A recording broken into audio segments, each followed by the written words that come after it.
Welcome everyone today. This is now our 8th session of the Guarini School of Business Summer Speaker Series. I can't believe August 13th is already here. I would really like to thank all of you here for your participation, not only today, but throughout the summer. It's been so wonderful to see all of you in the sessions and hear your questions and have this lively discussion. I really can't believe we're getting to the end. We've streamlined our title for today's presentation, and the topic is Project Management and the Pandemic, which will be presented by Professor Philip Sookram and Siva Shan, who is our guest expert. And I'm glad she signed in early to get to meet a lot of our faculty and staff here at St. Peter's. So I'm going to introduce Philip, whom most of you know, and he will introduce our guest speaker, Siva. Philip Sookram is an assistant professor of accounting at St. Peter's. He has broad-based experience in performing audits of financial statements and preparing tax returns for public accounting firms, specifically in the real estate development, renewable energy, and non-for-profit industries.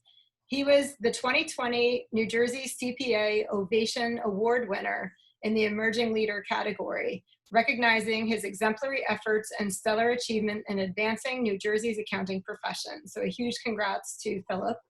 He's also the vice chair of the New York State Society of CPAs, the Manhattan Bronx Next Gen chapter, and also on the NJ CPA Emerging Leader Council. He's published articles in New Jersey CPA Magazine and appeared on the CPA Review and More podcast. And I would add that Philip is also a wonderful colleague and role model and mentor for our students. So thank you for developing today's session, and I'm handing it over to you to introduce our friend and guest, Siva Shan. All right, thank you, Dean Natus. Welcome, everybody. Thanks for taking the time. I'd like to thank Dean Natus and the Frank J. Guarini School of Business for hosting these summer lecture series, giving us an opportunity to bring the thought leaders to St. Peter's and give out some quality information out to the public. So without further ado, I would like to introduce actually a few housekeeping items, if everyone doesn't mind, that I'd appreciate if everybody just muted their microphone at the moment so that we don't have any feedback or any background noise. And also, as we enjoy this presentation, I would recommend in the top right-hand corner, I would recommend clicking the speaker view. That way you get to see the full presentation and our star who's going to speak, Siva Shan. That way, you don't get distracted by everyone else. So I'd like to introduce Siva Shan. Siva is our speaker for the day on project management.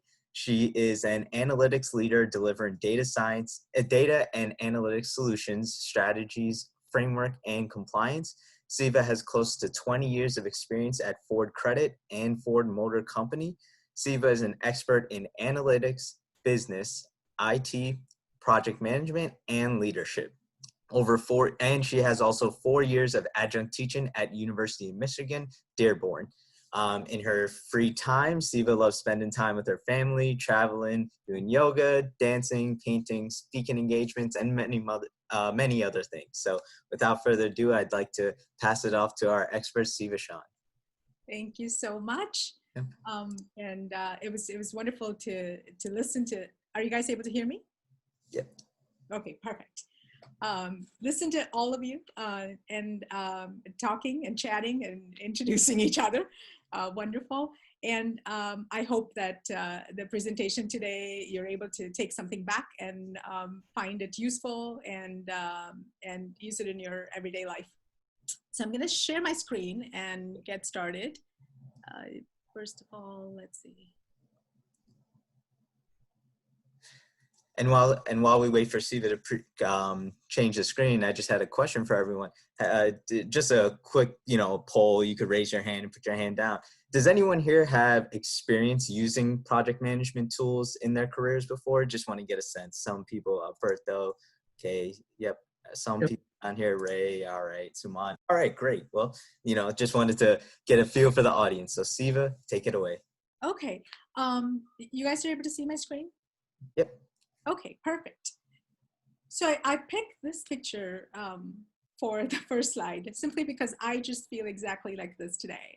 It's almost a balancing act. All of a sudden, we're in a pandemic. Things are different. We haven't really had anything like this that we've experienced in our lifetime, or even our parents' lifetime, right? And so it's just trying to make things work, trying to organize whatever way you can, trying to make it all work and just getting by. And that's how we all feel today. And so I thought that I would start with that. Oh, hold on. All right. I'm trying to get rid of, let's see, 1 second. Okay. Perfect. So change is the only constant, and we've heard this so many times. Change happens all the time, and that is the only constant in life, right? And it occurs expected, there are expected changes and unexpected changes, but things happen, and we have to cope with that. And the other thing with change is that it's never a straight line. It's always ups and downs, and it's going sideways, and so these are not things that folks don't know, but I'm just bringing it up as why we need project management. So it's there's never a dull moment with change being there, and there's always something changing, and we're always trying to cope with that change. And it's a very unusual time that we're living in, and the change now is very different from anything we've experienced in the past. So with that said, I know we're talking about how can we use project management. In general, project management is not something that's widely used in the academic area, right? I know I don't have as much experience as all of you have. I don't do the full-time teaching, but I have a small window into what it looks like. One of the reasons I love the educational environment is also because of the autonomous ability which I can operate. I don't have to be like so tied to timeline, and there is timeline. I'm not trying to minimize that, but if you compare it to a corporate world versus being in a university, it's a little bit different. There's research, there's a lot of room for bending and changing things the way you want. You have a little bit more control over things, in my opinion, at least. So with that said, there hasn't been a lot of use of project management within the university area. And if you were to look at the old style of project management, that was what they used to call the waterfall way of doing project management, where you take months and months to define something, and then you take months and months to actually design it, and then you take many more months to actually develop it, and then you deploy it. This is in the corporate world. And when you do that, by the time your product has been delivered, most of the times it's not exactly what is required for that time in your timeline, because so much time has passed, because somebody defines everything that you need. They take like a few months to do this, and then they disappear. They are no longer in the picture. And then the other teams take it on and they try to deliver something. So this used to be the traditional way of managing a project. And so that was very different. And also many times it was found to be not so relevant at the end of the day, the product. So there's always like changes to the product needed at the end. And so you go back and adjust your requirements, and you come back, and there's always been all of this.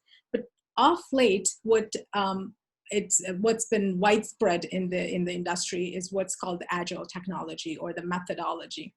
And with agile, you are always not planning forever, but you have a kind of an idea of like everything that you want, but you start small and you deliver in small quantities. So usually it's within like 2 or 3 week period that you try to go back and deploy, and then go from there. So with this kind of work style, I think that it becomes very relevant to how things work anywhere, including universities. And so I think there are some pieces of this project management that can be taken and used to organize, manage, and prioritize things, so that it gives you, it makes your life a little bit easy. So the few things, and we'll get into this, and we'll start talking about like, what is a project? Now, everything cannot be a project. Like, what are projects? How do you create it, and what are the features that a project needs to have? And then we'll talk about the agile methodology as well. So to start with, when a project exists anytime you have a problem. So there is a problem that needs to be resolved. There is an issue that we're trying to deal with, and we need a solution for this issue. That when there is and the need for that solution is what you call a business case. And so there needs to be a problem statement, first of all. So there, and then you have to have a business case to address that problem. And of course, any solution that you're trying to get to needs to have a positive impact. And the three different ways in which it could potentially have a positive impact are time, quality, and money. So you need to be able to tie your solution to one of these. If you can't tie it to one of these, then it's probably not adding value. You need to figure out, do I need to do this at all? So that's the test of figuring out if you need a project or you don't need a project. Now, sometimes your solution is right in front of you. You know what it is. For example, say you need an application to be able to have a customer connect to your company. So that's a solution that you already know that exists. So you can do that. But sometimes you may have a problem for which you don't know what a solution is, but you know that you have a problem. Then there is a time period that's spent where you talk about it, and it's called the exploration or the analysis period, where you think through what the solution needs to be, and then you agree upon the solution, and you go off and do that. With that said, let's move to the next slide. So I've split the talk into 4 sections. One is challenges of today, and I've tried to cater it to university life. And let's see what a good job I've done or not.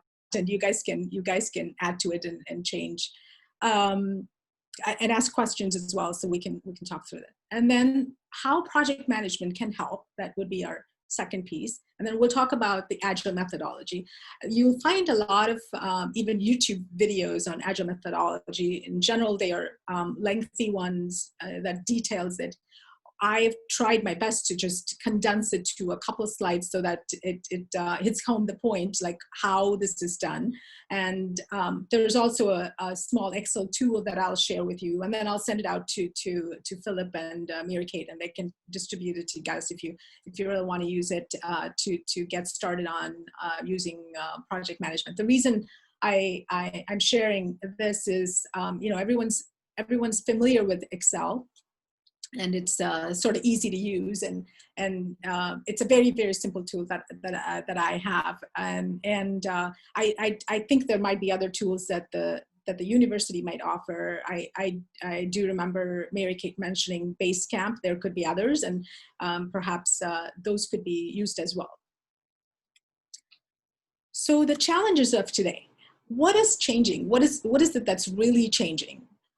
So if you look at the what and the how, if you look at the what on the leftmost, the first box, before, we had to achieve a certain percentage of profits or revenue or market share. And perhaps from a university perspective, a percentage of graduation rate or enrollment rate. And now during the pandemic and then the post-pandemic, what's happening to that? I don't think any of that is changing. Maybe people are adjusting the percentage a little bit in the corporate world. I know, like, okay, these are the reasons. And because of that, we're going to say our profits are going to be not X percent, but it's going to be X minus, maybe 10% or whatever the case might be. And same, you guys might be doing something similar as well for some of the goals that you have. But overall, the main goal of what you need to achieve does not change. It remains. The deliverable remains. You have to deliver X, Y, Z. Let's look at the how. Now, in the past, we would, in the corporate world, flying to a client site or wining and dining the client and earning their trust via personal interaction. And of course, you have to deliver timely. But there was this element of being able to meet with the client, talk to the client, and so on and so forth. Now, from a university perspective, number of times, and I'm taking just this one example, there could be lots of other examples, and just something that I know. Well, you meet in person during office hours and with the students, and you show empathy, you understand their issues. Sometimes you even try and help out with some of their personal issues, which might help them with their education and such. So this is how we were before, right? But now that's all changed. All of a sudden, everything you corporations meet the clients in over Zoom or Google Hangout and all of these virtual ways, and not in person. And you still have to impress, and you still have to make sure there aren't, meaning that there aren't that many opportunities. You got to do all of this from a distance, that you need to tell that client, yes, I am going to be you're going to be my top customer. I'm going to make sure that I'm going to take care of everything that you need. The same thing goes with everything that you guys are doing, being able to do everything online or virtually. So the what has a minimal or no changes. However, how we do things have changed dramatically and without warning. And the way that I'm looking at how we do things in the universities is the pre-pandemic is my first picture on the left, where we have the traditional way of delivering classes, a course. So there is the classroom setting, and the students are there, and you teach. Then there is the e-learning, whereby you actually send out, it's an online course that they can take, and they can take an exam. Then there's the hybrid. You may have a lab, or you may have certain classes where they have to meet to work on certain projects together, but the rest of the stuff could be done online. Now, all of this, the decisions were made based on the content of the class. So you said, okay, here's my class. This is what it is. This is so suitable for in-person learning, so I'm going to make this an in-person class. But here's another one that I don't really have to have the students in my classroom, but I can actually make this an online stuff, and so they could just take this class online. Or you decided the hybrid based on the needs of, again, everything was very, very content-centric. Now I call what's happening today is digital learning or digital teaching. And why I use not the e-learning is because now every bit of your communication needs to be digital. Everything has to be, either over Zoom or Google Hangout or on WhatsApp, or, all the communication that you would have done in person, everything is online, and you have to also present online. Now, the challenge is to be able to make all of these classes very channel-centric, meaning here's what I can use for my Zoom presentation. And this might be within just one class. You may have to split it into so many different channels by which you can reach the students. So there is the challenge, and we still have the same 16-week classes or the 10-week classes or whatever that might be. So in my opinion, the content-centric teaching and learning has suddenly moved to very communication channel-centric teaching and learning. And of course, nobody has a crystal ball as to what it's going to look like during the recovery and then the post-pandemic period. But one thing is for sure, anything that you can learn from all of this, and the best of all of this, it could be potentially used in the future for success and to remain competitive out there. Any questions, any comments on that? Okay. And the other thing is that's important to note as well is user experience is changing. So how is that changing? This is the same for corporates as well as for universities, right? The one-to-one interactions or the one-to-many interactions. Now you have to add to that many-to-one interactions. I know this shows there are multiple people dealing with one person. That might be the case as well, but this is really, we're talking channels, multiple channels that need to reach this one student for them to be able to be successful. But you are responsible for that success. And so the many-to-one and the many-to-many interactions have just all of a sudden descended upon us, and that needs to be used, and that needs to be a part of like how the teaching and the learning happens. So so let's go back to the first slide where we talked about there needs to be a problem, there needs to be a business case. So we have a problem and we have a summary of the problem here. I'm summarizing it as, and there could be more to this, but I'm channeling it towards these two things that we were just talking about just now.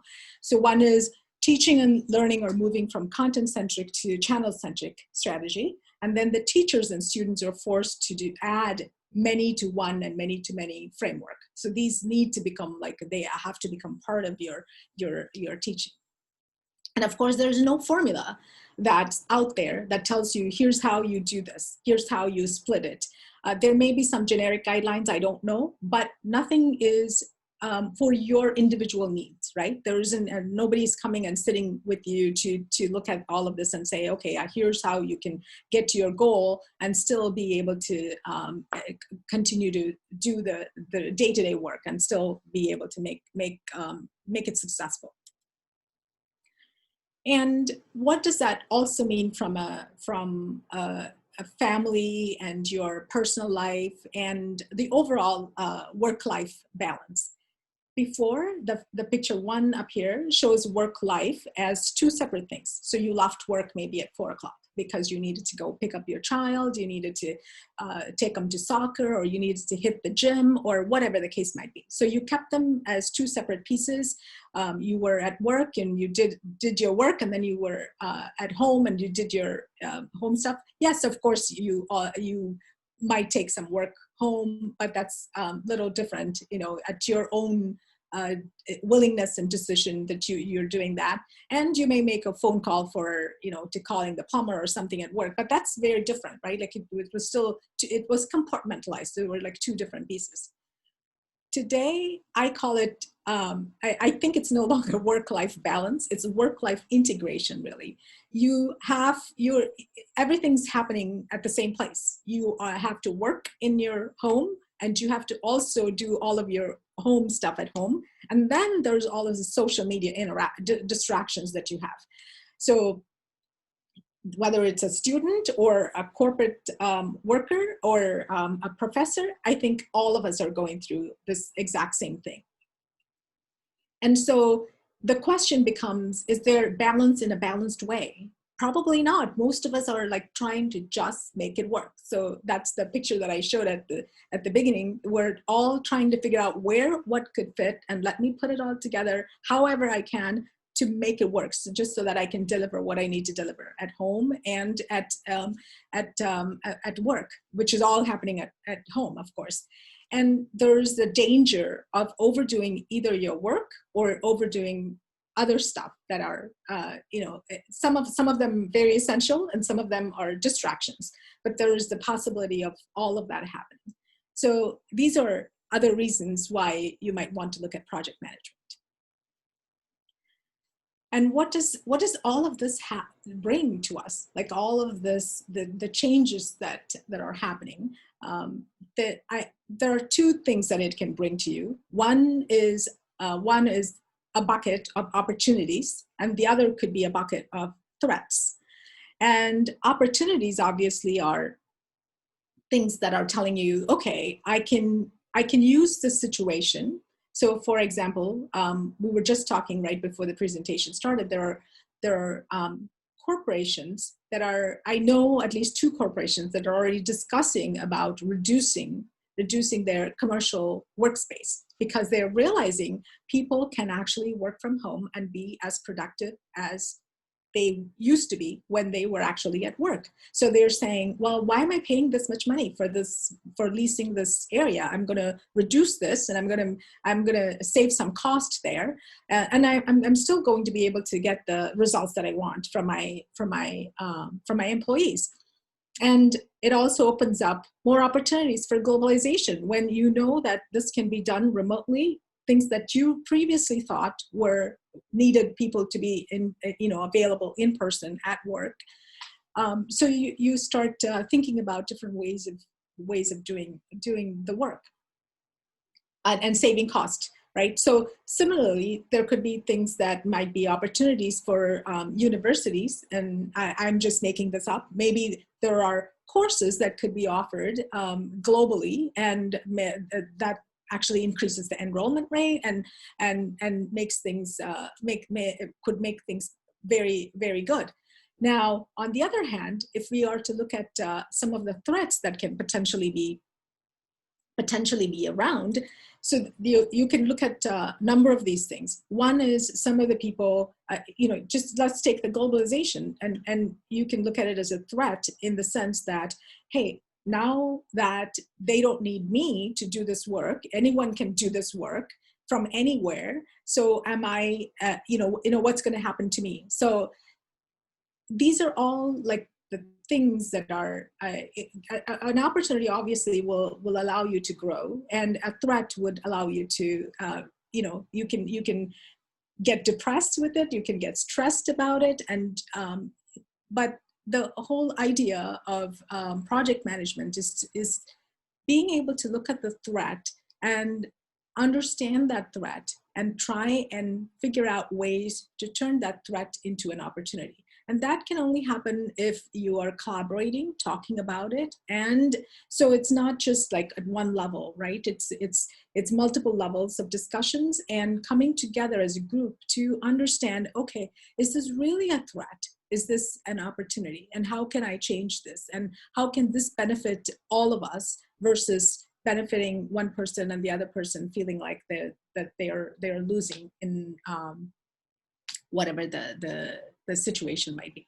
So again, another reason why project management methodology could help. So initially we talked about in order for a project to exist, we want a problem summary and we want a business case. So taking what we just talked about, the business case is the need to ensure success with deliverables at home and at work. That is everything happening at home, but being able to be successful in both areas. The need to turn threats into opportunities to remain competitive, both as an individual and also as an organization. So the work-life integration and turning threats into opportunities, they usually help to help you in succeeding, right? So let's talk about project management. I don't know if I'm going too fast or this pace is fine. Okay, I'm gonna assume. Yeah, I think you're good. Good. It's good. Okay. All right, perfect.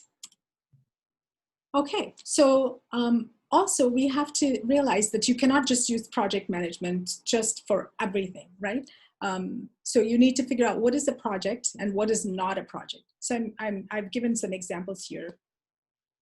Coming from Ford Motor, so launching a new vehicle, it's called in the automotive industry, it's called job one. The first time a vehicle is produced, that's a project because you have to kick it off, you have to work through it, design it. I mean, there are tons of things involved in that, and that's a project. But producing that same vehicle in large numbers post-launch on a regular basis every day, that's not a project. That's operations that happens.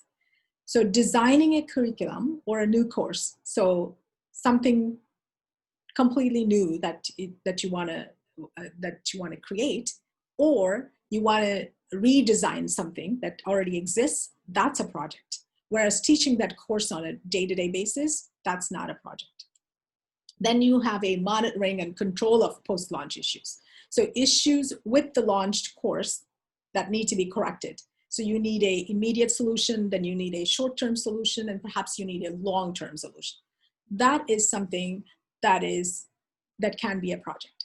Whereas if the help desk is addressing user questions on the launched course on a daily basis, let's say it's an online course that was launched and people are having difficulty using, or they have questions about it, and that's being helped by the help desk, that's not a project. Now, problems that arise from internal and external factors that create a need for a new solution. So the situation that we're currently in, some external factor that's created a problem and that requires a solution, that can be a project. Now, issues or errors with the system or courses that require quick fixes is not a project. So, so you want to think about it when you want to use project management. Is this a project? Do I have a problem? Do I need a solution to that problem? And so I think we do have a problem, and that does require a solution. And there are multiple ways, of course, that you can address it. And project management is one of the ways that you can potentially use that. And the everyday operations, while I keep saying, well, that's not a project, these things that they are still things that need to be done. So if you were to create a project, then you also want to look at what are all the everyday things that I have to do. And you may want to place for that in your project plan to say, that's how much time I'm going to be spending on all of these other things. I have a day job that I need to get done. And then in addition to that, I have all of this other stuff to do. So then the question becomes prioritizing and seeing what is it that you can accomplish. Maybe initially it was thought that something could be accomplished in 4 weeks. Now you realize, no, with all of this other stuff that I have, it's going to be it's going to require a lot more time. And so the prioritization happens then. So putting it down and looking at it and saying, here are things that I already have to do, and then here's this other additional stuff that I have to do. And usually a project is something that actually has a specific start date and it has an end date. And then it also has a defined post-launch period when you're watching things to see, and again, I'm talking from a corporate setting, but that can be the same for from a course launch, for example. So you create it and then it's launched, and then perhaps you want to see 1 semester of how this worked, right? I'm sure you guys do that and then go back to adjust it. And then we talk about change management and transformation. Those are things that are part of project management.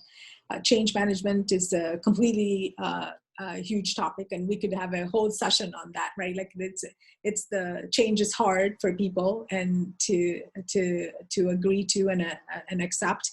So it's anything new that's being introduced, it takes time for people to accept, and that's the change management, working through all of that. So at a very high level, how can project management help? Like defining the deliverable or the issue, and then planning for it, and then collaborating and prioritizing, and and not negotiating. I insist upon this with any project that I have led, because it's so important to collaborate and prioritize. When you negotiate, there's a one party feeling like they won and the other party feels like they lost. Whereas when you collaborate, when you come together and you consensus, and prioritize what happens first versus like what, I'm not dropping your item, but here's when that's going to happen, and working through those things and collaborating, I think it always leads to success. And then the phased or the iterative delivery, and that's where the agile methodology comes into play. That's something that we'll talk about shortly. And being flexible and valuing feedback, and then applying the changes. So the last two, diagrams that we just talked about, the phased delivery and then being flexible and taking feedback and applying that, that's all kind of the way agile works. And so that's exactly why I think it fits so well into the university life.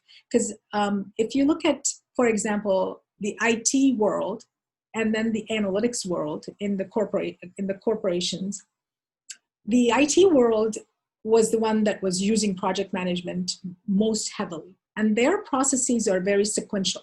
So you define, you design, and then you go off and you develop, and then you deploy. Whereas the analytics world always struggled. They're very much like the university world. They struggle so much to be able to adopt project management, because you may define something, and then you go into design where you're looking at the data and you're analyzing the data, and the data leads your way, basically. And when you figure out that the definition, the problem definition is not even accurate because you found something else, now you got to go back to the first stage to go back and correct and then come back. Now, that's where project management wasn't giving a lot of room for analytics people to work through. So there was already a defined timeline to deliver, but then it didn't make sense to deliver because you know the problem statement is wrong. Now you don't want to go back and deliver. So it was almost like you were restarting the problem. But now with the agile methodology, it is easy to adopt and easy to use in the analytics world as well. And just one quick slide on the framework and then methodology. We don't have to go into details of this. So project management framework is, the most famous one is the Project Management Book of Knowledge. They call it PIM, some say PMBOK, I think, and PMBOK, however they pronounce it. Basically, it's PMBOK. It's really Project Management Book of Knowledge. And what it helps with is the phases, or the life cycle of the project, defining, planning, designing, launching, and then post-launch, and all of that within a project. And what are all the things that you can do, and what tools you can use, visualization versus, how do you report out? So that's all covered in this, for the phases, basically. The methodology is in project management is how do you run your project, basically? How do you use these phases? How do you really execute these phases in your project? And that's when the methodology comes into play. There's Agile, there's Prince2, and Agile is the most commonly used now. And it's the set of principles, tools, and practices that helps you navigate through a project. And Agile is, like I said, it's the most popular, mainly because of the flexibility that it offers and the short delivery period that it gives you. So you can quickly deliver something and then re-deliver in another 2 weeks. And so it's really phased delivery.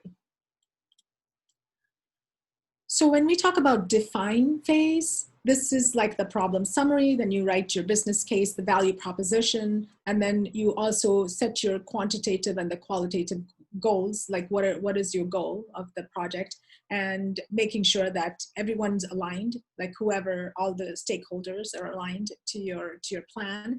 The timeline, you define the overall timeline, and then the scope and budget, inclusions, exclusions, exceptions that are there, assumptions, dependencies, you need to get this done to be able to, so all the things that you can ever think of. And then most importantly, what are the risks and the issues and the constraints for that specific project. And the most important thing to think about when you start defining your goals is that what is it that you're going to, what is the value that you're going to add? Always think about being able to leave it better than you found. And that really defines the success of a project. Being able to add value in some way or fashion, in quality, in time, or in dollars. Then there is the plan, right? Like all of you need to create a work breakdown structure, and we'll look at that shortly from an Agile perspective. And then the quality plan, coordination, testing. The testing comes into play when you're talking about like the corporations. From your perspective, it could be something different, like validating how effective was something that was launched. And I keep going back to a course launch. So something that, feedback from the students, feedback from other faculty and such. And then being able to do a prioritization of like who's doing what, when, and then trying to figure out the risks and possible mitigation, short-term and long-term solutions, prioritizing. Again, the prioritizing is a very important piece, and we'll talk about that in the Agile piece. Then staying aligned and seeking help, and not thinking that it's something that you have to do by yourself. It's actually a team thing always, and even things that you think that it's solely yours to deliver, you can always include others in the journey, and it makes it easier. When you ask for help, it always works, and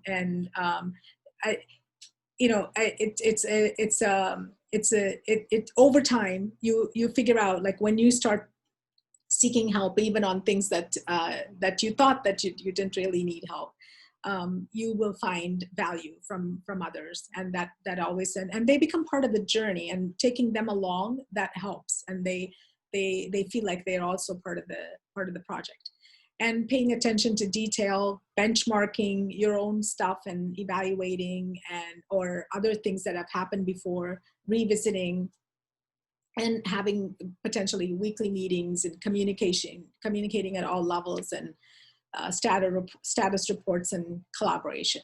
So the other piece would be the launch and the closeout, and then the post-launch, where you actually monitor and control, meaning that this is when you get feedback, you get metrics that you want to look at, and you want to see how well things are working. Now, again, it all depends on how large or small your project is, that where you want to collect metrics, and it may not make sense sometimes for very small projects, but for larger projects, it might make more sense. And again, you want to evaluate, and you want to think about, is this adding value, and then being able to use that. So let's talk about the Agile methodology. I try to put all of that in one slide. And if you guys find this useful and interesting, and you want to have another session, we can talk about Agile in detail. We can even do like a user group, hands-on practice of like how you can write small user stories, and try and use this methodology to make your lives better. So first piece is what is called they call it a scrum, or it's really a sprint, and this is the piece that is defining what you're delivering, basically. And everything happens within 2 to 3 weeks, usually 2 weeks. Sometimes it takes 3 weeks. You do just enough planning. So basically, if you have something that you want to deliver, and I have an example in the next slide, and we'll talk about that. You first define in detail, what do you want to achieve within the first 2 weeks, and how do you want to achieve that? And so you do just enough planning, and then there's the build and the test and the review and launch. Again, these are very IT-centric, corporate-centric words, but those could be changed to suit how you want to do this. Then there is, let's go to the rightmost, the green diagram. There are 3 key roles in Agile technology. There is a product owner who owns the product. They're responsible for it. Then there's a Scrum Master. He's really the coordinator who's bringing things together. Then you have a multidisciplinary team. Now, I say that because in the corporate world, you need various people like IT, analytics, business, and I'm sure it's very much the same for you guys as well. If you were to create a course, you're going to have multiple people participating in that. So everybody comes together as one team, and they work together. Then let's look at the backlog, the yellow stuff. This is the different user stories that you write. And a user story is up on top, is very simple. It's written in 3 lines or in 3 sections. The first one says, as a, say, professor, I want to achieve XYZ. And so that, what's the benefit? Why are you doing that? These are the things that you write down. And that's usually written by the product owner. They say, this is what I need to do. And then you create multiples of these that takes you to your end goal. So if you had like one deliverable as a course, and these are the various things, and I have a few user stories that I just jotted down for you to look at, so it will make sense from your perspective, that you create what's called a backlog. It could be an Excel file where you may have all of these stories one after the other that are put together, and you know, like you have, say, 50 different stories that need to be done in order for you to be able to complete this project. Then what is the sprint backlog is the prioritization, where you sit down together, all those 3 key roles, all the people involved in that, you sit down together and you go back and you say, here's how I'm going to prioritize this list. And this is what I need. This is what's going first, and this goes next, and so on and so forth. The burn down chart is really a visualization tool. You can just create this chart, and basically it needs to go down to 0 at the end of the day. And because you usually assign points for these user stories, we're not going to go into details of the points. They use a Fibonacci method to assign points, depending on how large or small that user story is. I'm going to need 50 people to finish this, so here's the number, versus like, you know, I only need 2 people and I only need this many hours, then that's a different number. So those are the artifacts. From a documentation perspective, that's what you create. So you go through this backlog stuff on a regular basis, and you clean it out and you end. On the rightmost, we're talking about the ceremonies. What that is really meetings. So first one is the sprint planning. This is when everybody's the 3 key roles, all those people sit down together and they say, okay, here are the points that I'm assigning to each one of my stories.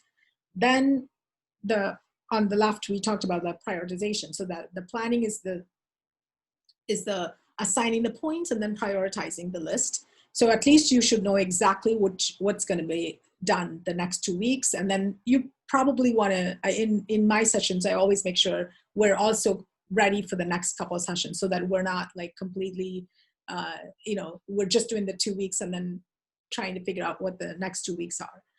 So you can have somewhat an idea. You don't need to have like everything written down for the next weeks, but then you should have your backlog stories. So you should be able to tell what is it that's coming up next. And then there was the daily scrum. And what that is really a stand-up. They call it the stand-up call, where it's like a 15-minute meeting, all the 3 key roles, everybody in that, 20 people, 5 people, whatever number, everybody dials into that call. It's 15 minutes. If you have a risk or an issue, you raise that right away. And you want to make sure, and it's not a meeting to discuss requirements or to talk about other stuff. It's specifically to talk about any risks or issues that you're facing today in order to complete your work, like for that you have taken up for the 2 weeks.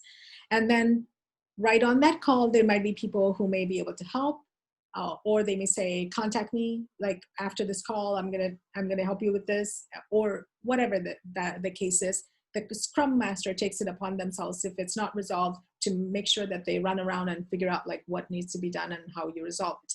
And of course, that could be also the product owner, depending on like who it is. Then they take care of it. Sometimes the product owner and the Scrum Master are the same, although it's not recommended, but it happens. And then the last piece is the sprint review. And what that is, and again, we call it a sprint because you repeat it every 2 weeks, the same thing. You have enough planning, build, test, review, launch, then you do the same thing again, and you do the same thing again. Now, the sprint review is a place where at the end of every 2 weeks, it's also called the retrospective meeting. So basically you talk about, you showcase your achievements, what you did. Here's what was done, and everybody congratulates, and then kudos to the people who did all the work. And then there's discussion about what can be improved, what didn't happen right, what is it that I can do better. So it's one of the best meetings that you can have. and just within 2 weeks. And then so the next 2 weeks can be a little bit better than the last 2 weeks. Again, this is why everyone's loving this kind of project management, the agile project management, because it's not letting you go off and do your stuff for 4 months and then you figure out like something's wrong and you come back. Instead, you're breaking it down in such a way. So the user story should be like really, really broken down, that it's something that can be completed within a couple weeks. And so that's that. So the other thing to think about is like in the old methodology of project management, the process took over everything. Sometimes people even forgot what they are trying to deliver. They're just so caught up in the process. Now, in this way of doing things, there was a lot of thinking, there was a ton of interactions. Now, in the past, somebody defined everything and they disappeared. They were gone. You don't go back to the business unless you have a hard question that you need answers for. In this method, you're all in the journey together, you're all working together, you're collaborating, and you're moving forward together, and you're prioritizing together. So you all know what's on each other's plates, and you're trying to help each other, empathize with each other, and you all know like you need to get to whatever the goal is, and you work together to get there. And Siva, just to let everybody know, we do have a 1 p.m. stop in 3 minutes, so that for those who go somewhere else, that's completely fine. We will distribute the recording after, and we will have a Q&A session once Siva wraps up. So thank you. All right, sorry about that. So am I going over, Philip? I don't know. Yeah, you're good. We're almost at 1 p.m. So I think. Oh, sorry about that. No problem. Once you finish up, we'll do a Q&A session for everybody, and then we'll take it from there. So no problem. I just have a couple more. I think 3 more slides. I think no problem. Okay. Great. So this particular slide is talking about the user story, how you break it down to a user story, and I try to use the example of something that would be done in universities. So the first piece is the initiative. Let's say, I think you guys already might have a BS in analytics, but if you don't, let's assume you don't, and then so that's what you want to achieve. And your epic would be the different courses that would make up that particular class. So that would be, let's say DS Decision Science 0012 is a course that you want to offer. And then the next level would be the story. What are the various chapters you want to have delivered within that particular class? And that might be one of the chapters might be measures of central tendency. You want mean, median, mode described and how it's done and so on and so forth. Then you come down and make it a subtask. And the subtask is mean and then median. Here's what I want in writing, like the theory portion of it. Here are the problems that I want in that. And here are the solutions that I want to provide. And here are the assignments that I want to give them. And then here are the other additional questions for which the solution would be maybe in a solutions book. So this is how you bring it down. You break it to the lowest level, and that's something that you can achieve within 2 weeks. Now, these are the backlogs that you would create, and you would put it out there, and then you would figure out like what happens and how you work through it, and what are the other things you have on a daily basis to do, and how do you balance all of that and get it done. And again, it has to be very small. It has to be 2 weeks or a 3-week time period within which you should be able to achieve. So I did write a couple of few user story examples here, and we can run through those. So lecture on central tendency, that could be your user story 1. So as a professor, I want to deliver a theory portion of central tendencies in a Zoom session. So we were talking about how it's become a channel-centric delivery of lectures. So there is a portion that you want to use the Zoom to deliver, so that students will ask me questions that the rest of the students can benefit from as well. So this is not something that you want to put out somewhere and have them go and look at it by themselves, but you want to make sure that this is how you want to do this, and and so that could be one of your user stories. So you may have content already, but now you may have to like customize that content to ensure that it's most effective using a Zoom session instead of the classroom session where you would have had the opportunity to write on the board and talk to the students, etc. Next one might be 5 discussion questions on central tendency. So as a professor, I want to deliver discussion questions on central tendency on the Blackboard. Blackboard, I'm calling it a Blackboard. I don't know what it's called within St. Peter's University, but a place where both the students and then the professor and the TA and supplemental instructor, everybody can post, so that students can learn from each other's response, and I can keep track of all who participated in the discussion for later grading. So you may want, this is where this piece is going, but so the entire class is split into, the class delivery is split into so many different channels, and these are things that you want to put out on the Blackboard. Then you may say 3 puzzles on central tendency. As a professor, I want to share central tendency puzzles on WhatsApp so that it will generate enthusiasm, encourage competition, and increase student interest on the topic. So that's something that you may want to prioritize and put out there as well. And I have a few others, if this would work for any administrative work as well.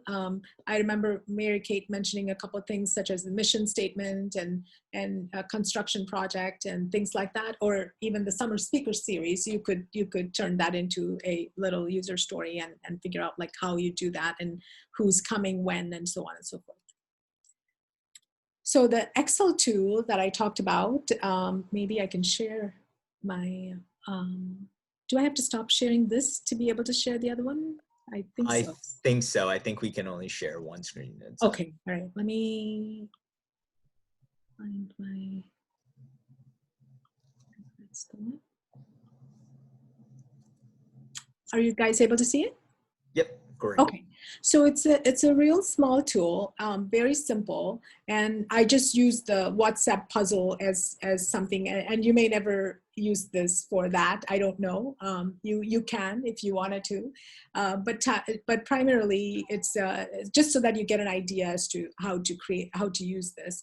It's set up to include the months, and then there's some conditional formatting which lets you, if you say something is pending, then it just includes it there as pending, otherwise not, and you can put down any number of items in here and say potentially this is something that you can achieve in 2 weeks. You can just list all of that, and then you can have other things that you have, and you can start listing everything in here. So then when you look at prioritization and what needs to be done, what's everything that you have on your plate, you could have all of that in one Excel. And of course, it might be a work in progress for a while until you get to a point where you have covered all of the stuff that you need to cover and use it to go back and prioritize and I will send this out again. And if we need more time to go over how to use it, we can talk about that too. It's very self-explanatory. You should be able to plug in whatever task that you want and put who the owner is. It doesn't give a lot of space for other things like status and things. You could add those as other columns if you want to keep track of the status, but the only status that it does here is if the work is in progress, or is it completed, or is it at risk, or has it been scheduled, but we need to get to it. Just gonna go back to the other one, sorry.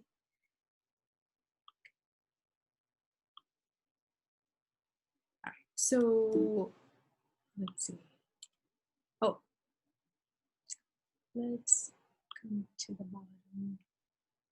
So I wanted to end with this slide. I can't get it to. Okay, so I wanted to end with this slide. Making a pitch for project management, really. Taking whatever that's most useful to you And instead of just making it work, we could perhaps use this opportunity to build something that could be long lasting, as we see in the picture on the right hand side. And again, the whole idea is to be able to leave something better than when you found it. And that's the whole principle behind project management. At least that's how I look at it. And I'm open to questions. Excellent. Great. Thank you, Siva. That was definitely a lot of information, but I mean, definitely a lot of useful information that we can use to streamline processes and whatnot, and covering theory about it. So at this time, I'd like to open up the floor to, our participants. If you have any questions, feel free to just unmute yourself, and the floor is yours. I know one thing that I was looking at is just, Siva, and you alluded to this towards the end of the presentation, having that chart to kind of see the progress of where your project is at, because you said it's good to collaborate with a lot of different people, right? Sometimes I think we have, we have projects, and I don't know about anybody else, but, I did drop this in the chat, and I kind of said, in your own job, do you feel like there's a repetitive process that you do over and over again? I can say in higher education, one thing that we do repetitively is, students coming to add their major, right? If they choose accounting to be their major, it's a process, right? They form, it needs to get sign-offs by, the advisor, by, the chair, the dean, all that. And right, pre-COVID, some schools, we would have paper, right? But now just identify, and it's very easy for that process. Yeah. Paper flies somewhere, or, you need electronic signature. And that's, days that are kind of passing without the student being inserted into the major, getting the curriculum. So, definitely opportunity there. There's a problem, and you have a business case, right? It needs to be resolved. So you Absolutely. can definitely make a project out of that. Yeah. Absolutely. Absolutely. I think, Alberto, do you have a question? Yeah, just a comment. I like your method of following a project with a spreadsheet. Reminds me of Microsoft Project, of course, but it appears much simpler and easier to follow than Microsoft Project, that is quite involved and complicated, and it just, you need several months to be able to get something useful out of it. But fantastic, yeah, great little tool, fantastic. Yes, that's wonderful to hear. Yes, yes. In corporate, always, like, there are project managers who are excellent at using the project plan, like Microsoft Project Plan. They would use it, and they would send out the PDF reports to everyone. But then if you have a reason for others to input stuff, and they don't know project, Microsoft Project, right? Sure. Excel, everybody knows Excel, so send that out, and then we can update the project plan, right? Like that. Yeah, sure. That's a great, great little tool. Fantastic. Yes. Yeah, I'll send it out right now. I like it too so much. Thank you. Awesome. Yes. Yeah. You too, Siva, and it's wonderful when I was listening to you, and I was thinking how people could store, including myself, all this project management in my brain without outlining in a piece of paper. But I use a template that I found a few years ago when I was the interim director of the Ignite Institute. And I put like an Excel sheet about what my plans are for that year. And, and I shared it with Dr. Nadas. It worked perfectly well because I set up the dates, and, if I am late, so I could, I was sharing, like, I think we were behind 2 weeks. So it really facilitated the task. You were completely right. And I really would like to let you share your presentation with us, please. And it's wonderful. Thank you so much. We appreciate it. Well, thank you very much. I'm glad that you found it useful. Yeah, and I'd just like to jump in just really quickly. I know, Siva, you were talking about the Excel sheet and emailing it, the PDFs, and Alberto, you said it's a challenge, and as the same thing. And, one thing that I've seen is, I've limited experience with project management. Just, I see the power of it and how it can save me a lot of time, and just communication tool. I dropped in the chat. Now there's a lot of online project management tools that allows people to collaborate in real time. Alberto, you were saying, sometimes you can send that Excel sheet and then you don't get it back, or someone doesn't know how to update it. So there's many online project management tools. I dropped in the chat. One is called Monday.com, and I would recommend everyone who's interested to just click on the link, see the video they have, because the interaction, the collaboration is what we're looking for, right? That real time. Oh, are you stuck on this project? You don't want to wait to see that email back a week later or something. You can see a dashboard in real time. Where are we at any point in time? And I think it's incredible how we from the theory to an online base, right? So there's definitely opportunities out there. There is. Yeah. That's a good point, Philip. Yeah. Yeah. Absolutely. Yeah, Siva. Some comments on the chat. Oh yeah. Those are just people. We were going back and forth. I actually okay, perfect. That project management book of knowledge. Just that making was sure that there were no questions. Okay. Absolutely, but like I said, I think right now, unless there's any further questions, we can definitely wrap up now. Siva, I just want to thank you so much for being a part of our Guarini School of Business summer lecture series. You definitely provide your expertise and made us think about our own processes and how we can become more agile to, like I said, save more time for our lives and it's effective. So thank you for the opportunity, and I certainly enjoy talking to all of you. Okay, absolutely. Thank you. Absolutely. And I want everyone to just, have a safe day, enjoy, and just stay tuned for our next Guarini School Business Summer workshops. Mary Kate can. So Phil, when is the agile methodology coming? When's the agile methodology coming? Hopefully very quickly in agile. I say let's make it a fall thing. Let's get a couple of people together. Maybe we can get some of us together to a tool, like I said, that might help us do things earlier. I'm happy to put that together, Carl. Absolutely. Fantastic. You are the best. Carl, are you going to invite me to your class this year? Now I'm going to be in Carl's class for that. Yes. Absolutely. Well, thank all of us. Philip, before we go, you're going to share the presentation with us, right? Yes, absolutely. Yep. Thank you, Siva. Thank you, Siva. Thank you. Thank you, Siva. Thank you very much. It was